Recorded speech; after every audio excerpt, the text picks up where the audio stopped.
Assalamu алейкум, урматтуу Нуркелди Курулуш компаниясынын кардарлары. Учурда биздин Сагылда өрүш турак жайыбыздын брондолгон Россиядан Торек фирмасынын эшиктери келип түштү. Азыркы учурда брондолгон эшиктерди орнотуп баштадык. Кыскача маалымат берип кетсем, брондолгон эшиктердин салмагы 80 кг түшөт. Ал эми калыңдыгы 9 см. Өзүм тааныштыра кетсем, биз ушул Нуркелди Курулуш компаниясынын иштеретүү иштерине алып барып аткарган балдарыбыз.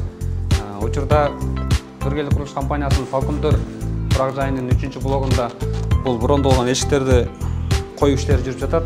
Ушуларды алып баратабыз. Бул эшик жөнүндө айта кетсем, бул эшик аябай ыңгайлуу, сапаттуу, брондолгон звукоизоляциясы жакшы, үн өткөрбөгөн жакшы эшиктер. Бул эшиктер сиздерге аябай жагат деген үмүттөбүз.